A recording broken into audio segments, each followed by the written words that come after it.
Waktu Imam Syafi'i diceritakan kepada beliau, wahai Imam, ada orang gak seneng sama kamu, ada orang sebel banget kepadamu wahai Imam. Dia suka membicarakanmu di luaran, gosip tentang engkau, fitnah tentangmu. Kami kesel kepadanya. Kata Imam Syafi'i, harus jadi siapa saya untuk bisa disenangi semua orang? Bahkan Sayyidina Hasan, cucu Nabi Muhammad, matinya diracun. Bahkan Sayyidina Husain, adik Sayyidina Hasan, matinya dipenggal kepalanya.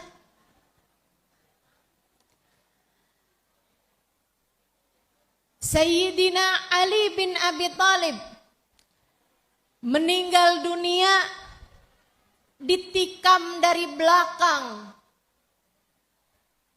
Waktu beliau keluar rumah hendak sholat subuh. Sayyidina Uthman meninggal dunia, beliau sedang tahajud, ditikam dari belakang sampai darahnya muncrat mengenai Al-Quran yang sedang beliau tulis. Bahkan kepada manusia agung, baginda kita Nabi besar Muhammad, kata Imam Syafi'i, Nabi aja dikata gila, Nabi aja dibilangin tukang sihir, Nabi difitnah, bahkan kepada Allah yang telah menciptakan manusia, Allah difitnah, dikata punya istri, dikata punya anak. Betul begitu? Harus jadi siapa saya sehingga semua orang senang semua sama saya? Maka kata Imam Syafi'i, wajar jika saya ada yang gak suka, wajar jika saya ada yang benci, karena semuanya pun juga memang begitu. Jadi ada orang yang gak senang sama kita, ada orang yang benci sama kita, ada orang yang mengecewakan kita, sesuatu hal yang sangat wajar. Kita hanya perlu untuk terus-terusan belajar agar jangan kita yang nyakitin orang. Jangan kita yang benci orang. Jangan kita yang mengecewakan orang. Jangan kita yang berbuat salah pada orang. Jangan kita yang fitnah orang. Jangan kita yang ngomongin orang. Jangan kita yang nyakiti siapapun. Kalau kita digitukan, gak apa-apa. Wajar aja. Imam Syafi'i dalam ucapannya yang lain mengatakan, ridhon nas ghayah la tudrak. Dicintai semua orang, disenangi semua orang adalah cita-cita yang tidak akan pernah tercapai. Kalau kamu punya cita-cita dicintai semua orang, itu kata Imam Syafi'i mustahil tercapai. Ada yang senang, pasti ada yang gak senang. Ada yang sayang, pasti ada yang benci. Kewajaran sebagai manusia. Keniscayaan sebagai seorang manusia. Jadi kalau saya dibilang ustazah, ada yang gak senang sama ustazah. Oh alhamdulillah. Kok gitu ustazah? Wajar kan? Berarti saya normal. Sebagai seorang manusia, ada yang senang, pasti ada juga yang gak senang. Bu, ama matahari itu loh. Orang tuh kalau mau nyari sisi negatifnya ketemu aja. Cahayanya bikin silau mata. Kan begitu? Padahal matahari segitu besar manfaatnya. Yang gak seneng mah gak seneng aja. Betul gak? Ama bulan. Segitu indahnya purnama di langit di malam 15. Yang gak seneng mah gak seneng aja, Bu. Ama bulan dia akan bilang gitu kan. Cahayanya gak cukup terang buat menyinari. Nah tuh. Orang tuh kalau mau nyari sisi negatif terhadap segala sesuatu, mau nyari sisi negatif dari diri setiap orang, ketemu aja pasti. Jadi ya gak apa-apa. Kalau ada orang yang gak seneng sama kita, gak suka sama kita, gak cocok sama kepribadian kita, gak apa-apa.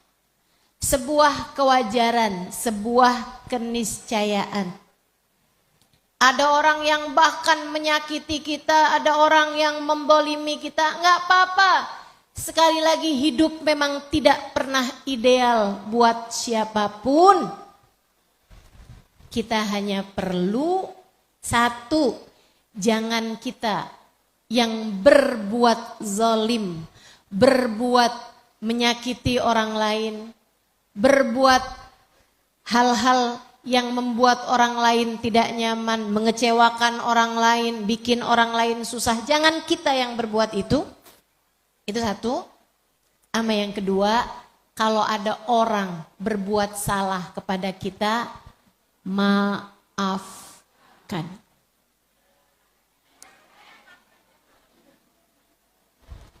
Bu, Nabi gak pernah bikin salah sama orang. Gak pernah. Bahkan kepada yang menyakiti beliau sekalipun. Gak pernah. Nabi tuh gak pernah.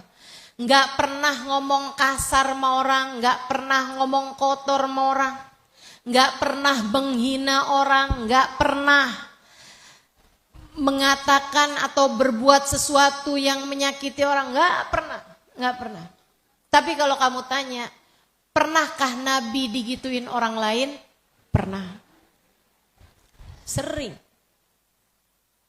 Sering. Kita, kalau kita diperlakukan buruk oleh orang lain, kita dikasarin orang, dihina orang.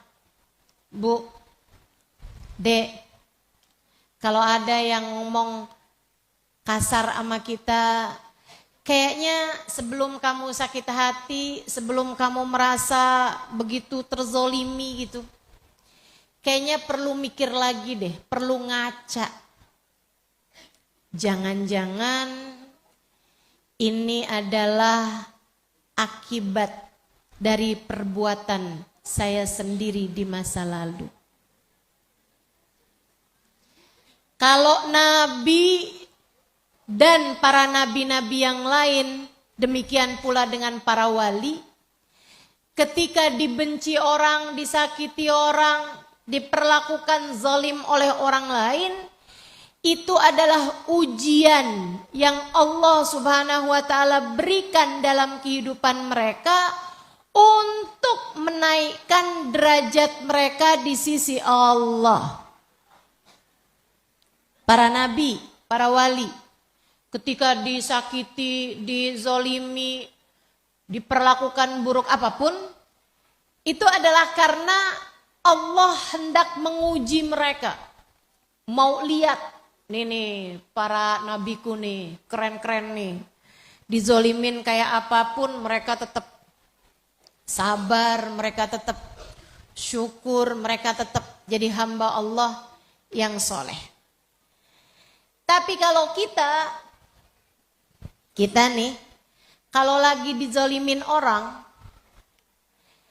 itu seringkali adalah merupakan cara Allah membalas perlakuan kita di masa lalu.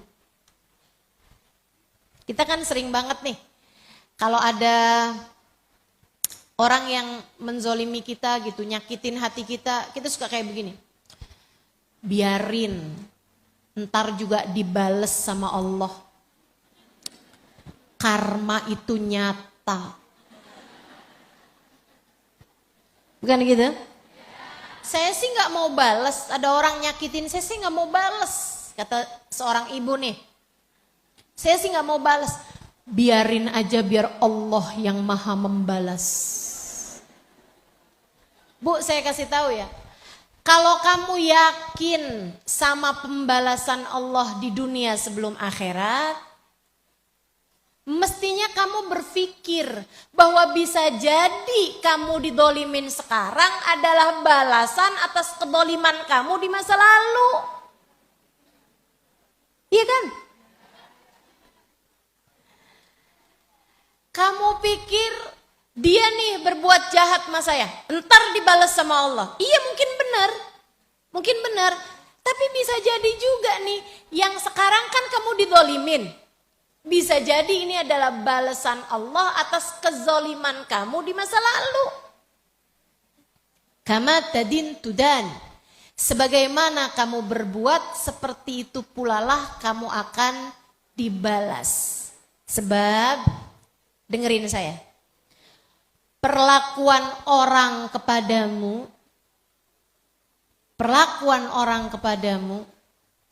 bagaimana orang berlaku kepadamu, mirip seperti kamu meneriakkan suara di dalam sebuah gua. Pernah teriak di gua enggak? Saya enggak pernah. Ngapain? Tapi yang saya tahu, orang tuh kalau teriak di gua nih, kamu cantik.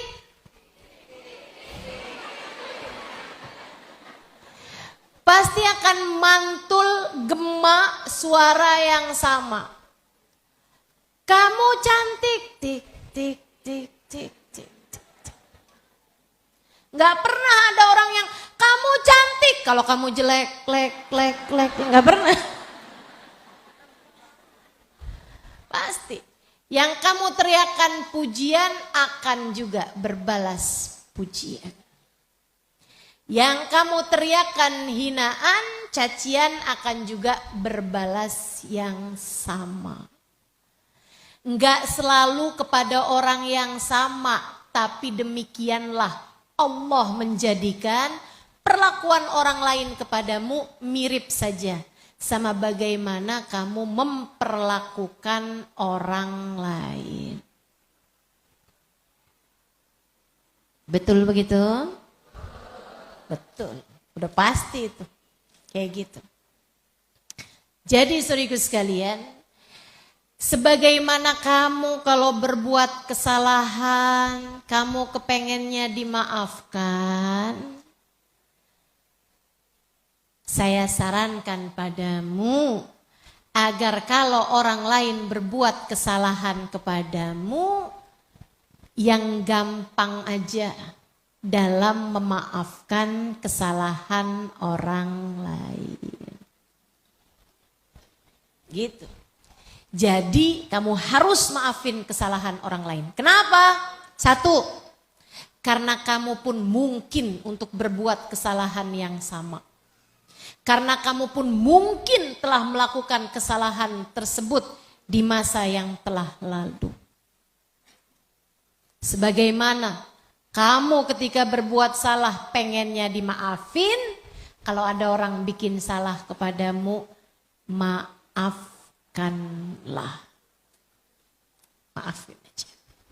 Maafin aja. Jangan susah kalau maafin.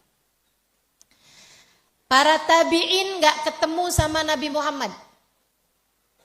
Tabi'in itu generasi yang tidak berjumpa dengan Nabi Muhammad, tapi mereka berjumpa dengan para sahabat Nabi Muhammad. Namanya tabi'in. Mereka bertanya kepada para sahabat, kaifa kana khuluqun nabi sallallahu alaihi wasallam. Gimana sih akhlaknya Nabi Muhammad sallallahu alaihi wasallam? Para sahabat menjawab. Ada yang jawabnya kayak gini nih. Innahu kana sahla. Sahlan idza ba' wa sahlan idza ishtara wa sahlan idza a'ta wa sahlan idza afa. Nabi kayak gimana sih orangnya? Sahabat menjawab, Nabi itu orangnya gampangan. Maksudnya gimana? Sahlan idza ishtara. Nabi kalau beli apa-apa gampang. Bu, ini akhlak terpuji nih. Nabi kalau beli apa-apa gampang. Maksudnya gampang gimana? Enggak kelamaan nawar. Perhatian buat mak-mak yang biasa ke pasar. Dengarkan akhlak Nabi Muhammad. Innahu kana sahla. Nabi orangnya gampangan. Kalau beli apa-apa tuh nggak kelamaan nawar. Bu, kalau kamu beli rumah silahkan ditawar. Tapi kalau beli cabai rawit doang, ayolah. Tenang bu, cabai rawit tuh bu murah mahal tetap pedes kok. Gak usah segitunya, nawar sampai bikin kesel orang yang ditawar. Kalau kamu beli sepeda motor silahkan tawar. Tapi kalau beli tomat doang bu, nawarnya sampai bener-bener banget. Berapa bang? Seon.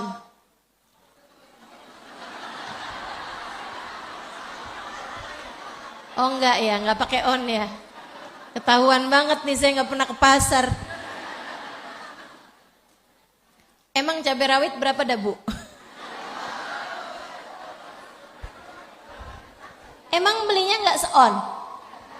Oh sekilo. Wah punya restoran bagaimana nih? Jangan sampai segitunya medit kalau nawar. Ada tuh orang-orang tuh. Katanya di Cipondo.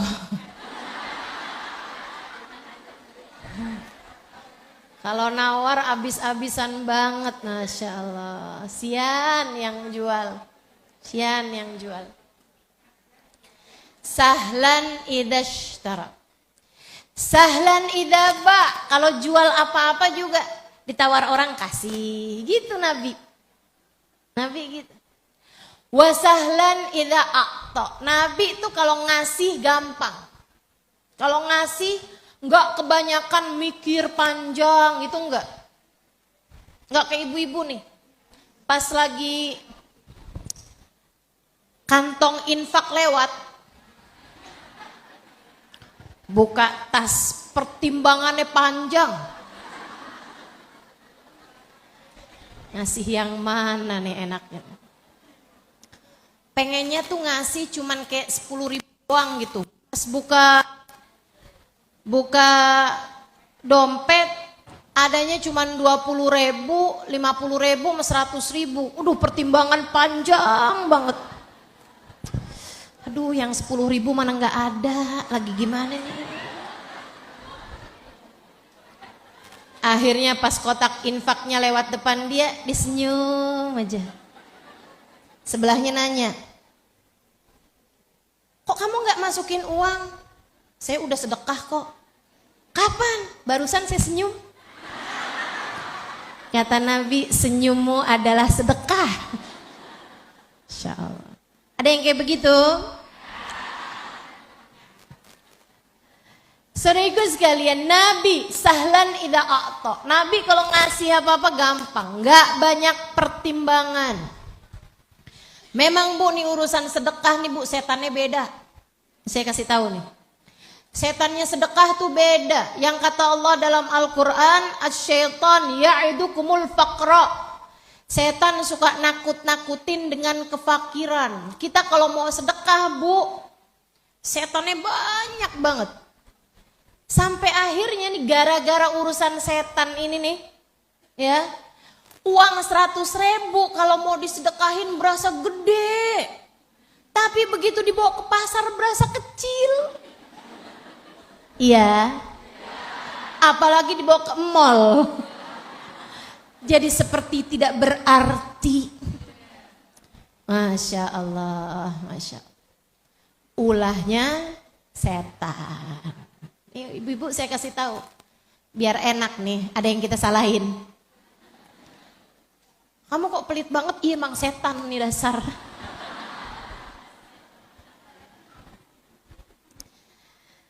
Makanya ada nih orang soleh, salah satu habaib, dia di kamar mandi teriak manggil anaknya. Misalnya anaknya namanya Salim. Ya Salim, Salim, Lim.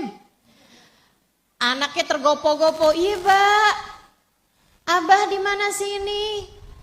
Abah di kamar mandi nak. Iya Bah, kenapa Bah? Takut abahnya jatuh, takut bapaknya kenapa-napa gitu. Kenapa Bah? Tolong nak ambilin duitnya Abah di bawah. Di bawah tumpukan baju di lemari, nggak di kasur amat Bu. Terus gimana Bah?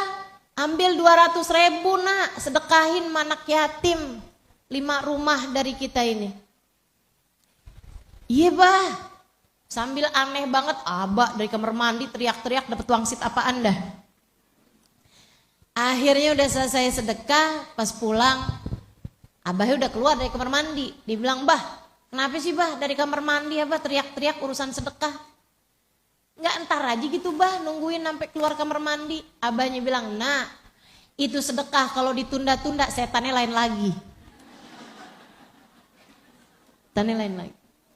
Makanya Ibu kok sedekah itu udah salah satu hal yang enggak sebaiknya ditunda.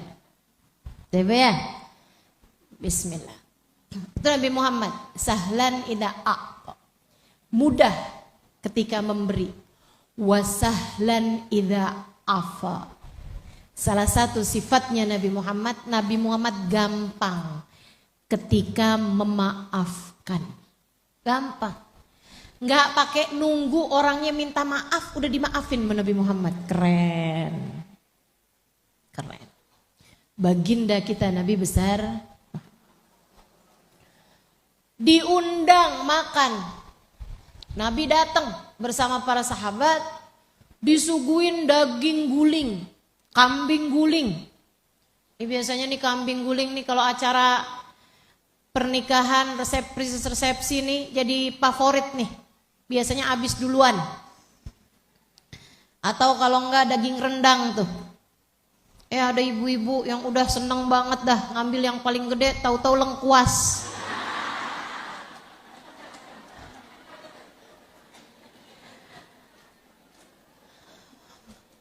Bu, Nabi pun menghadapi kambing guling tersebut, udah melingkar. Melingkar nih mau makan kambing guling. Sahabat juga udah pada ngiler semuanya nih. Waduh, enak banget nih kelihatannya nih masakannya. Menggugah selera. Untungnya para sahabat tuh beradab sama Nabi Muhammad. Mereka nggak akan memulai makan sebelum Nabi Muhammad duluan yang makan. Kita kalau punya guru tuh mesti kayak begitu Bu. Jangan pas gurunya mau makan, rendangnya udah habis. Tinggal lengkuas. Jangan. Urusan makanan rebut-rebutan, sampai yang tua-tua nggak kebagian. Betul? Ada tuh yang suka kayak begitu. Mana orangnya?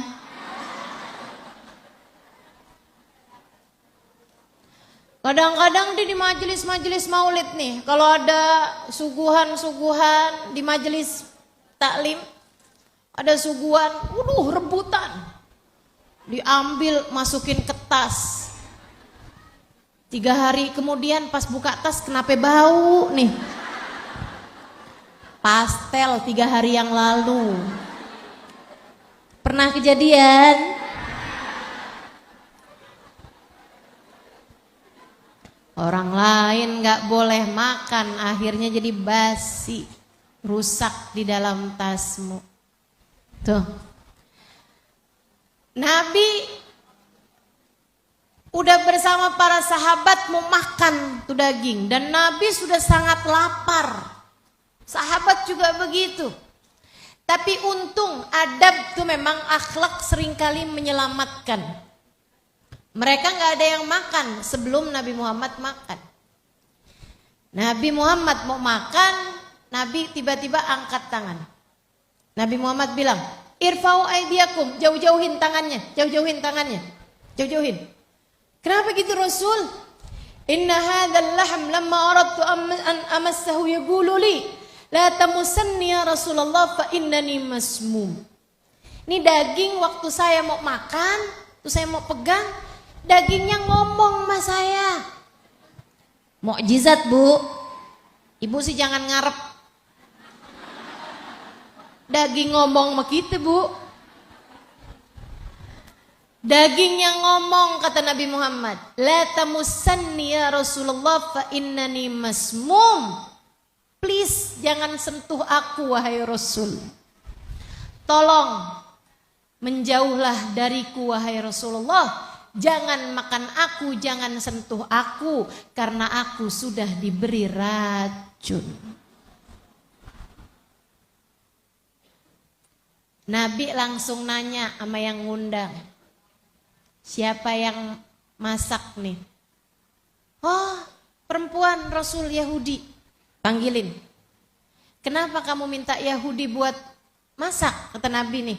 Soalnya dia yang paling jago masak Rasul. Ini diantara kami semuanya nih, warga sini nih. Dia yang paling jago masak, jadi saya sengaja panggil dia biar bisa nyuguhin makanan paling enak padamu, wahai Rasul. Begitu datang perempuan itu, tanya sama Nabi, kamu naruh racun di makanan saya? Dan dia dengan gampangnya bilang, emang.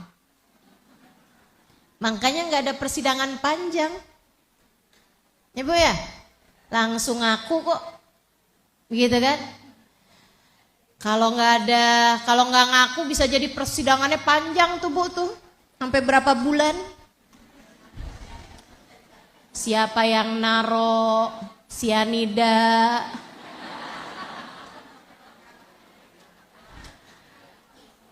Begitu kan?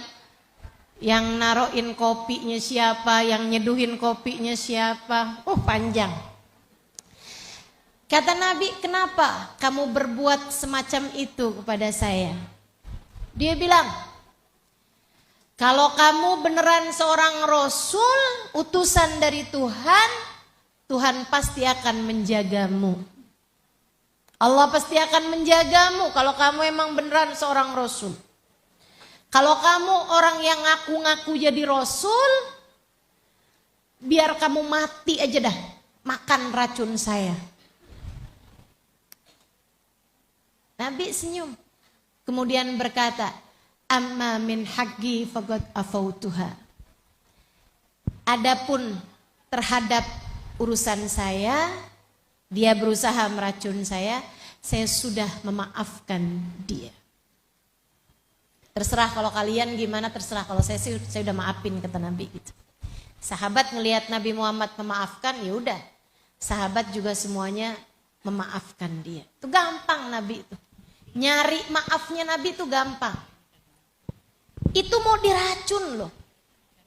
Nah kamu urusan tetangga sebelah bikin hajatan, kamu gak diundang sampai 10 tahun kamu inget terus-terusan.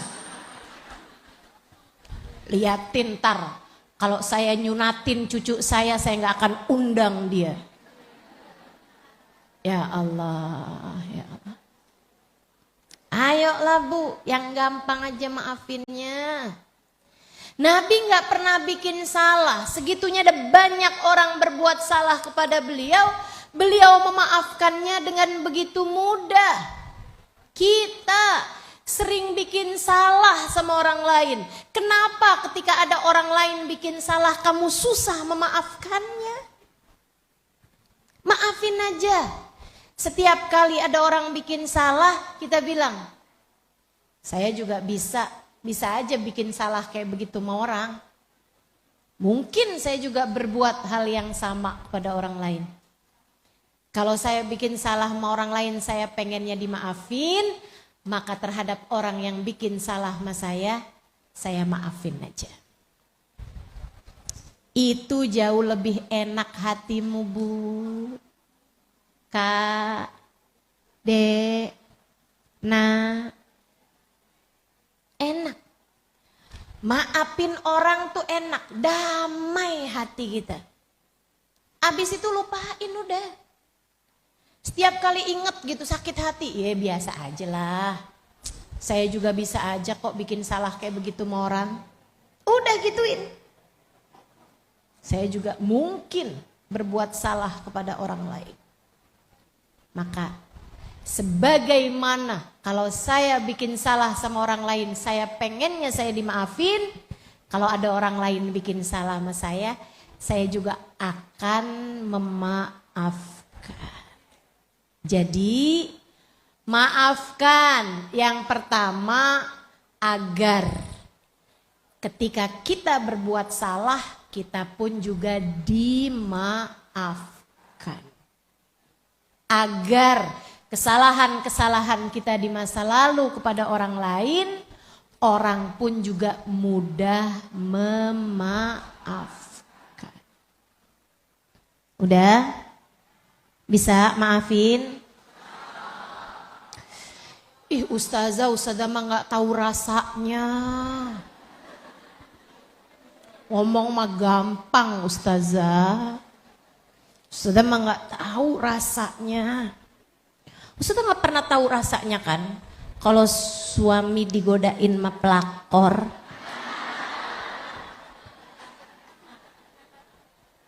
Oke. Naik kepada yang kedua. Kamu harus memaafkan kesalahan orang lain. Kenapa? Yang kedua, agar Allah memaafkan kesalahanmu kepadanya. Yang pertama tadi, kamu harus memaafkan kesalahan orang lain. Sebab kamu pun mungkin berbuat kesalahan yang sama.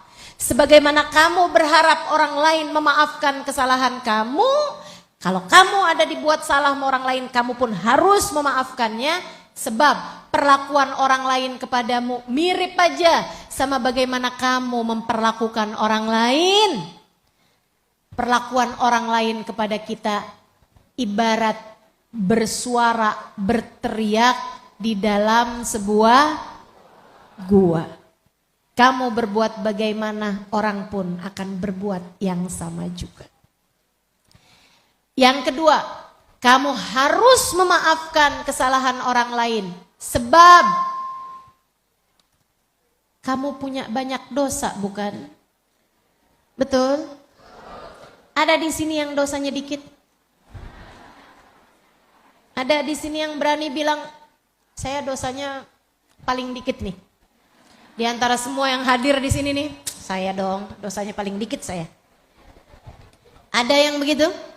Gak ada. Saya rasa semuanya saling merasa dosa saya nih yang paling banyak. Dosa saya yang paling banyak. Bukan begitu? Ibu-ibu, teman-teman saudaraku sekalian yang saya muliakan.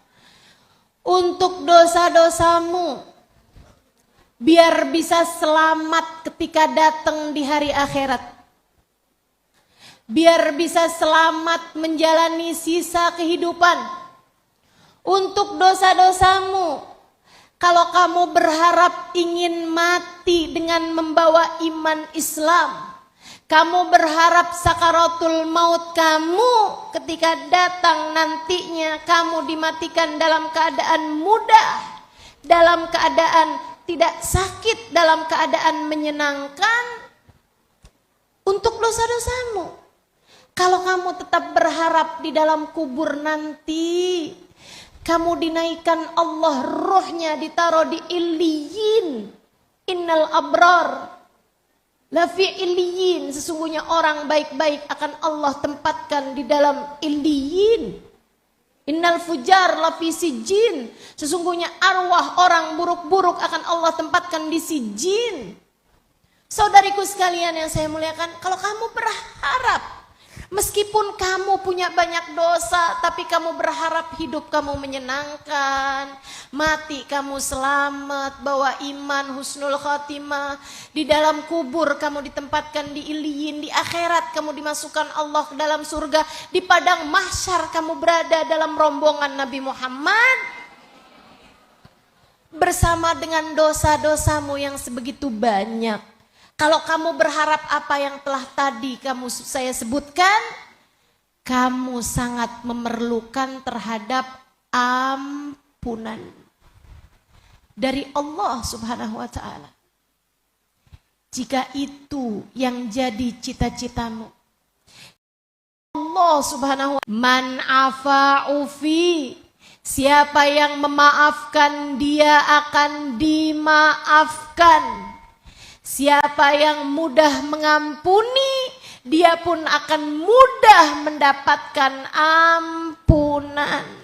Maka buka deh, jika kamu merasa dosa-dosamu pun begitu banyak, maafkan kesalahan orang lain kepadamu, agar kamu berhak untuk mendapatkan ampunan Allah. Maafin. Tiap kali hati bilang seumur hidup saya gak bakalan maafin dia. Bilangin sama hatinya, hati kamu gak takut apa Allah berkata kepada kita begitu? Wahai hati, apakah kamu tidak takut jika Allah berkata yang sama kepada dirimu? Gimana nasibmu kalau Allah memperlakukanmu seperti itu? Dunia sampai akhirat aku tidak akan pernah memaafkanmu, sebab kamu pun tidak mudah memaafkan kesalahan hamba-hambaku.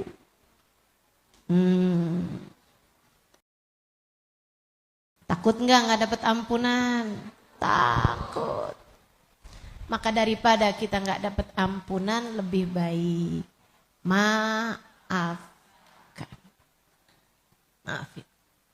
Maafin aja. Ustazah, maafin nih kan kalau dianya datang minta maaf. Enggak Bu. Maafkan itu kalau ada orang berbuat salah kepadamu, kamu maafkan. Nggak usah nunggu dia minta maaf. Maafin. Udah, maafin, lupain. Kalau ada orang bikin salah sama kamu, maafkan, lupakan. Kalau ada orang bikin baik sama kamu, balas dengan kebaikan, sekurangnya dengan doa, dan ingatlah selalu kebaikan orang lain. Itu teori, itu prinsip. Jangan diubah-ubah. Kalau ada orang bikin salah, ya Allah. Dulu dia pernah ngomong sesuatu yang menyakitkan hati mama. Kapan itu mah? Lagi zaman mama belum nikah. Sekarang umurnya udah 60 tahun. Dan dia kawinnya muda, 17 tahun udah kawin. Ya Allah, ya Allah. Jangan. Maafin.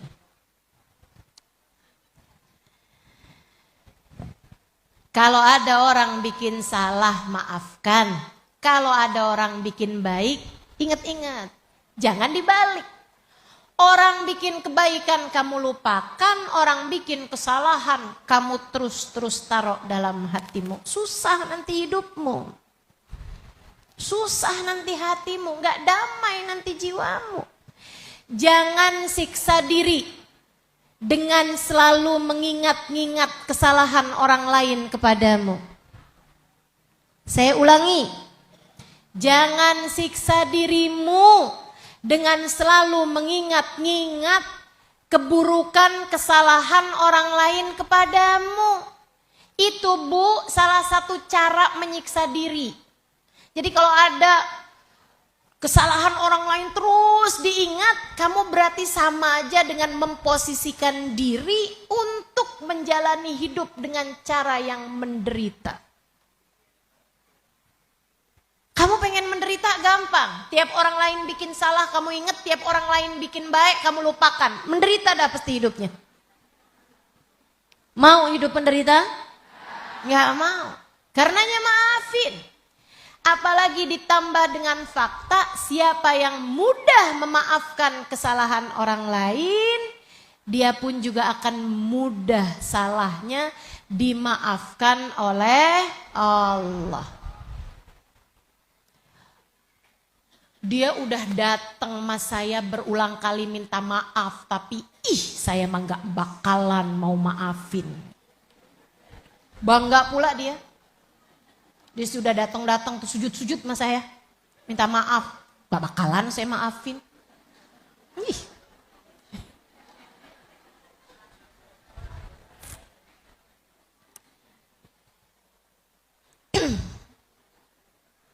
Gak bakalan saya maafin. Nabi pernah satu hari berkata kepada sahabatnya, tahukah kamu orang yang lebih jahat dari iblis? Bu, ibu tahu siapa iblis? Tahu kan? Tahu kan ibu kan? Jangan sok gak kenal. Seringkali patuh begitu memperintah setan. Iblis itu Bu, nenek moyangnya setan. Sama kayak Nabi Adam, nenek moyangnya anak manusia. Ya, Nabi Adam nenek moyang, kakek moyang kita semuanya nih. Nabi Adam kan. Iblis ini Bu, kakek moyangnya setan. Ibu-ibu sih sekalian, setan yang saya maksudkan bukan setan yang nakut-nakutin kamu, itu bukan setan tuh. Yang suka penampakan. Itu apa dong Ustazah? Kebanyakannya sih jin. Bu, kebanyakannya jin. Ibu takut nggak? Takut. Nih saya kasih tahu biar nggak takut sama jin. Bu, jin itu Bu, kalau sampai menampakkan diri kepada manusia, itu karena jin tersebut sedang dalam keadaan lemah dan sedang dalam keadaan bermasalah.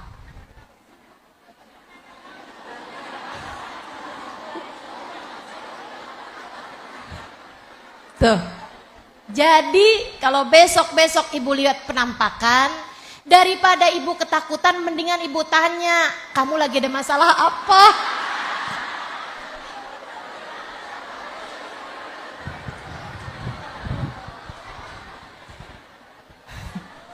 Sini cerita.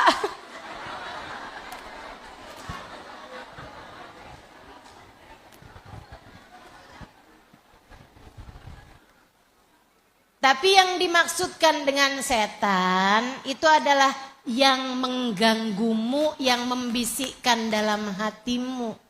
Yang Allah cerita dalam surat An-Nas. Min syarril waswasil khannas. Alladhi yuwaswisu fi minal jinnati.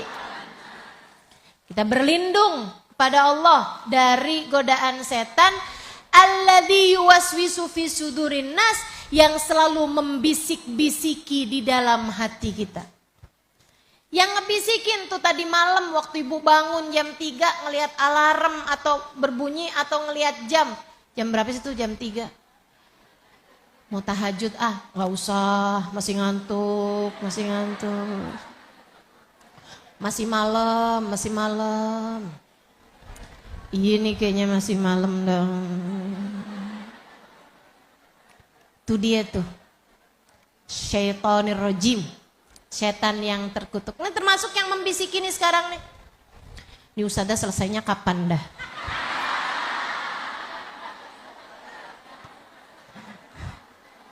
Itu kan. Apalagi nih yang duduk deketan sama kipas. Ya ampun, dengerin suara ustazah ngantuk banget. Kayaknya enak banget ya buat tidur. Emang bener nih suaranya ustazah nih kayak ada obat insomnia gitu. Saya padahal biasa-biasa di rumah susah tidurnya nih, kenapa sekarang ngantuk banget. Iya.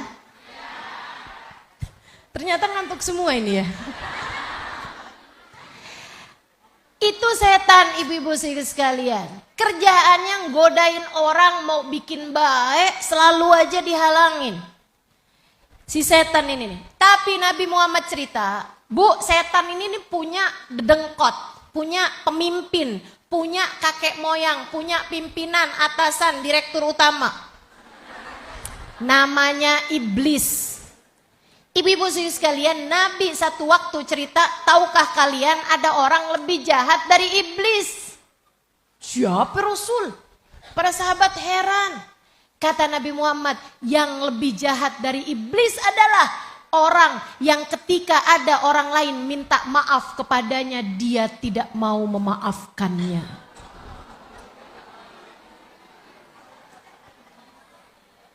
Yo.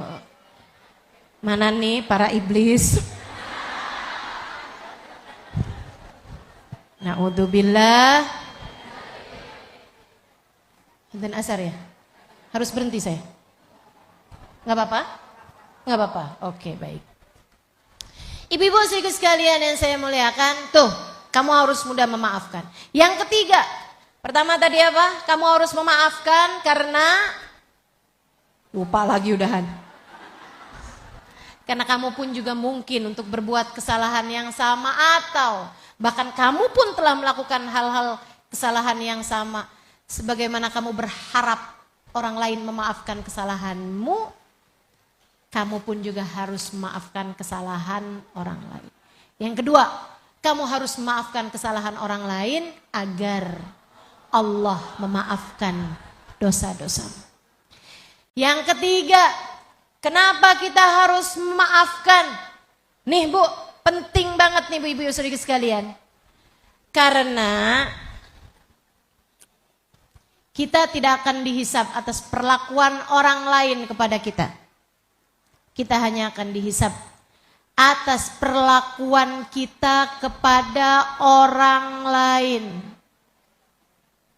Bu, walaupun sejatinya orang lain tuh berbuat buruk kepada kita, Bu, pada hakikatnya semua hal baik, hal buruk datangnya dari Allah. Tak ada kejadian apapun kecuali semuanya telah dikehendaki Allah Subhanahu wa taala. Masya Allah kan. Wa ma lam yasha lam yakun. Apapun yang Allah kehendaki terjadi pasti terjadi. Apapun yang tidak dikehendaki Allah untuk terjadi tidak akan terjadi. Maka memaafkan kesalahan orang lain adalah bagian dari ibadah kita kepada Allah. Dan tidak mau memaafkan kesalahan orang lain adalah bagian dari ketidakmampuanmu menerima takdir dari Allah. Maka maafkanlah agar Allah ridho kepadamu. Maafkanlah sebagai bagian dari keridhoanmu atas keputusan Allah. Man radiya falahu ridho wa man sakhita falahu sukhut. Siapa yang ridho dengan keputusan Allah, Allah akan ridho kepada dirinya. Siapa yang tidak ridho, protes, gak terima sama keputusan Allah, Allah pun tidak ridho kepada orang tersebut. Hati-hati. Hati-hati. Saudaraku sekalian yang saya muliakan, itu sebabnya kenapa Allah tuh gak suka sama orang-orang yang naruh dendam. Itu sebabnya Allah begitu marah sama hamba-hambanya yang meletakkan kesalahan orang lain penuh penuh dalam hatinya dan dia enggan memaafkan kesalahan orang lain. Dari bencinya Allah kepada orang tersebut, ibu dengarkan saya. Ibu dengarkan saya. Kak, Dek dengarkan saya. Ini obat paling manjur untukmu. Kalau selama ini ada yang tersisa di hatimu untuk tidak kamu maafkan. Ibu-ibu sekalian, Allah sangat murka kepada orang-orang yang tidak bisa memaafkan kesalahan orang lain. Dari murkanya Allah kepada orang tersebut sampai-sampai Nabi Muhammad mengatakan, "Thalathah la turfa salatuhum fawqa ru'usim shibra." 3 kelompok orang, kalau dia sholat, sholatnya nggak akan diterima, bahkan tidak akan terangkat 1 jengkal pun dari kepalanya. Kalau dia sedekah, sedekahnya nggak akan diterima. Kalau dia puasa, puasanya nggak akan diterima. Kalau dia baca Quran sampai hatam berbolak-balik sekalipun, Qurannya nggak akan diterima. Andai dia pergi jauh-jauh buat umroh, dia pergi jauh-jauh buat haji, hajinya pun tak akan diterima oleh Allah. Tidak akan terangkat 1 jengkal pun amal perbuatan dia dari atas kepalanya. Kenapa? Sebab Allah sangat murka kepadanya. Siapa mereka wahai Rasul? 1. Man amma qauman wahum lahu karihun. Siapa yang menjadi pejabat sebuah daerah sementara rakyatnya membencinya. Pemimpin yang zalim. Bu, karenanya saya tidak akan mencalonkan diri. Dan saya pun menyarankan gak usah nyalonin diri ya Bu ya. 1, hisabnya berat. 2, kayaknya kagak ada yang milih dah. Dah ibu kalau mau nyalon, pergi aja ke salon terdekat Bu. Baik, ibu-ibu sekalian, yang kedua kata Nabi Muhammad. Ini sama kita ini susahnya nih. Imra'atun batat wa zawjuha 'alaiha sakhit. Seorang perempuan yang suaminya, seorang istri yang suaminya sedang marah kepadanya. Seorang istri yang tidak sedang diridhoi oleh suaminya. Yang suaminya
itu terjadi. Kalau saya tidak menentukannya, tak akan terjadi. Maka orang bikin salah apapun kepadamu, Bu, ada keikutsertaan takdir Allah di dalamnya. Kamu tidak terima, artinya kamu tidak terima sama Allah Subhanahu wa ta'ala. Bagaimana mungkin Allah mau menerima amal ibadah kita jika kita tidak menerima Allah dengan segala keputusan-keputusannya. Jadi coba liatin hatimu. Nah, liatin. Ada nggak masih orang yang sampai sekarang kamu mengingatnya dengan penuh kebencian? Coba liatin. Ada nggak sekarang? Orang yang kamu kalau lihat, kalau inget nih, yang kalau kamu bilang saya sudah maafkan kesalahan semua orang, kecuali dia. Nah, kecualinya sekarang dicoret. Dah, maafin aja semuanya, Bu. Maafin aja semuanya, Kak. Dek. Nah, maafin. Ustazah, masalahnya nih yang bikin saya sakit hati nih orang yang seharusnya menyayangi saya. Orang tua saya sendiri, Ustazah. Atau bahkan mantan suami saya. Maafin. Biar ibadahmu diterima sama Allah. Jangan sampai kamu udah capek-capek, Bu. Tahajud itu ngantuk. Puasa itu lapar. Hadir ngaji itu capek. Pergi haji, pergi umroh itu mahal. Apakah sesudah segala pengorbananmu untuk melakukannya, kamu mau semua itu menjadi sia-sia hanya karena seseorang yang kamu tidak menyukainya? Kamu mau semua ibadahmu segitu banyaknya terhalang hanya gara-gara kebencianmu terhadap orang yang bahkan gak penting itu dalam hidupmu? Kalau kamu benci kan kamu menganggapnya gak penting. Orang sebegitu gak pentingnya ibu-ibu sekalian menjadi penghalang ibadahmu diterima sama Allah, ngapain? Maka apapun kesalahan orang lain padamu, maafkan.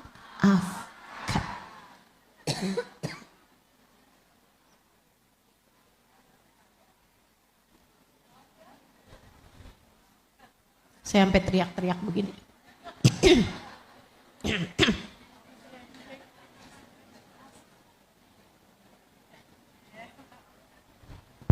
Udah maafin? Satu obat lagi. Terakhir. Kalau sampai abis ibu-ibu denger yang terakhir nih, tetap nggak mau maafin juga, saya nggak tahu lagi dah. Saya nyerah dah jadi ustazah. Pulang dah saya, pulang.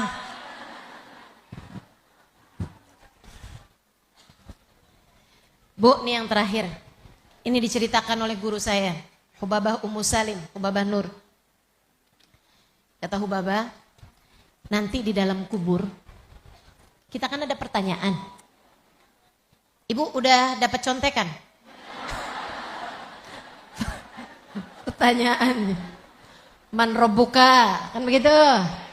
Siapa Tuhanmu?